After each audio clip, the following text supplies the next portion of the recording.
देखिए अब इसका एक ग्राफ खींचते हैं, electric field versus position graph.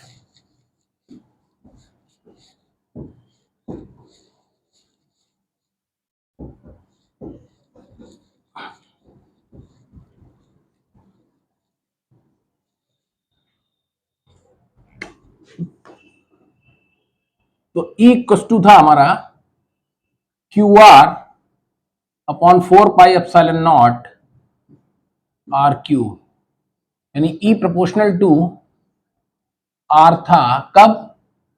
For small R less than capital R, यानी इनसाइड के लिए। और दूसरा हमारा था, इसको यहां लिखिए, E इक्वल टू, दूसरा हमारा था Q upon 4 pi epsilon nought R square, E proportional to 1/r²। यानी ये वाला फार्मूला चलेगा तब जब अंदर होगा, और ये चलेगा तब जब बाहर होगा, for small R greater than capital, यानी आउटसाइड। ठीक है। अब इसका ग्राफ कैसा जाएगा? तो जैसे जैसे सेंटर से हम आगे बढ़ेंगे तो आर बढ़ेगा। तो जब E प्रोपोर्शनल टू आर, जैसे से आर बढ़ेगा तो इसका मतलब लीनियरली, डायरेक्टली प्रोपोर्शनल आ रहा है ना E प्रोपोर्शनल टू आर, तो सरफेस तक ये डायरेक्टली बढ़ेगा और फिर उसके बाद ये घटेगा। सबसे ज्यादा इलेक्ट्रिक फील्ड कहां होगी? सरफेस पर। E proportional to R, E proportional to.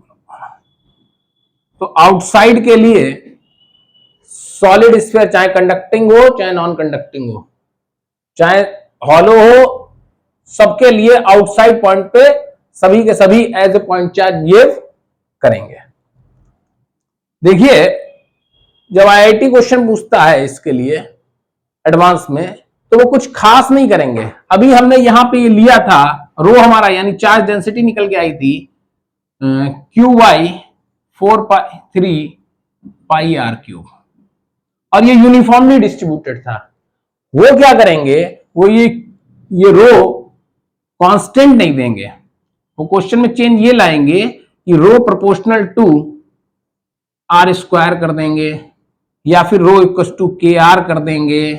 कुल मिला के वो इसको कांस्टेंट नहीं देंगे। जो आइडियल कंडीशन जो आपको पढ़ाई जाती है तो यूनिफॉर्म वाली है, यूनिफॉर्म वाली हटा देंगे, वो इसको वेरिएबल बना देंगे, बस उसी से क्वेश्चन चेंज हो जाएगा। तो अगर आपको फंडामेंटल्स नहीं क्लियर है तब आप ये नहीं कर पाओगे, लेकिन फंडामेंटल्स क्लियर है तो तब कर लोगे। हाँ, तब ये ग्राफ ऐसा नहीं आएगा, यहाँ पे लीनियर आ रहा है, तब लीनियर नहीं आएगा। अगर ये वाला केस या ये वाला केस है तो दोनों केसेस में अलग अलग आएगा। ठीक है। नेक्स्ट टॉपिक है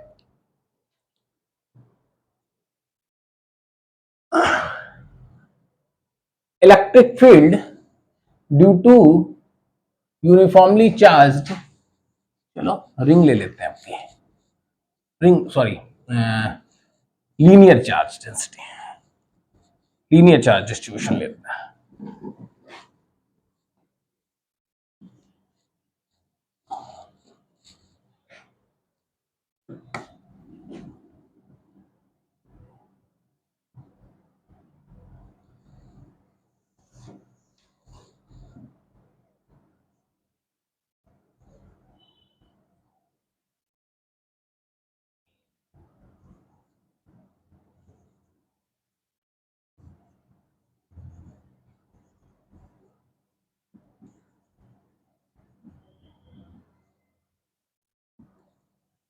क्या कहने का मतलब है?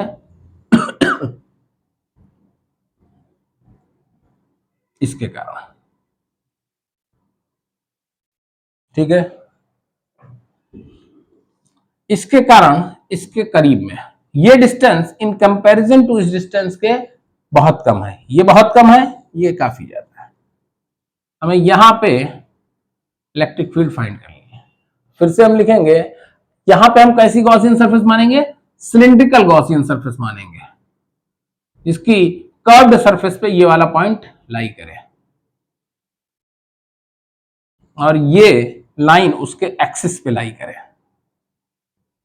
हमने बताया था ना कि गॉस थ्योरम एप्लीकेबल हर केस में है, यूजफुल सिमेट्रिक केसेस में है।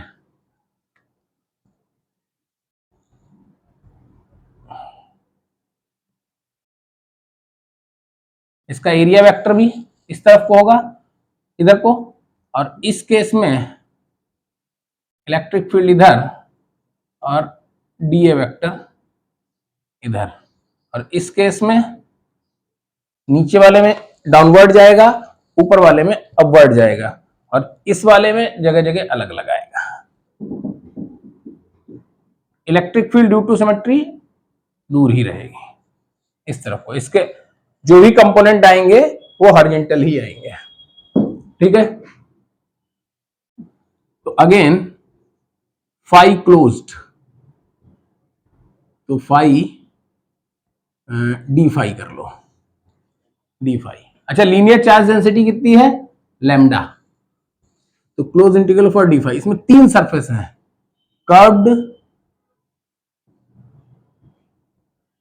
डी फाई और सॉरी प्लस। प्लेन कर लो पहले, प्लेन नीचे की, फिर कर्व्ड,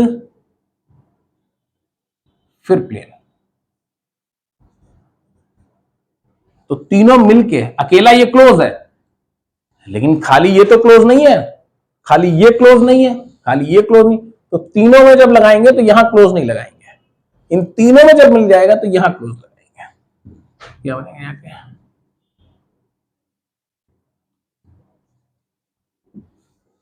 ठीक है। तो डी फाई क्या बना जाके, E D A, plane surface है, E D A cos, E D A cos 90 plus curved की E D A cos 0 plus E D A cos 90। ये कॉस 90 0 होता तो ये और ये दोनों 0 हो गए। अब क्या बना जाके, ये बच्चा खाली, तो 0 plus E D A cos 0 की वैल्यू 1 प्लस 0, ये ठीक है, ये भी 0 आ जाएगा। चूंकि ये लेंथ काफी ज्यादा है इसके मुकाबले, तो ये पॉइंट और ये point approx same electric field होगी इस पूरे पे, और इस तरफ को रिंग के तो सब तरफ सेम ही होगी, इस सिलेंडर के चारों यहां पे यहां पे यहां पे यहां पे इन सब जगहों पे सेम आएगी। और नीचे चूंकि इस वायर की हाइट बहुत ज्यादा है तो इसलिए यहां भी सेम ही आएगी, इस पॉइंट पे।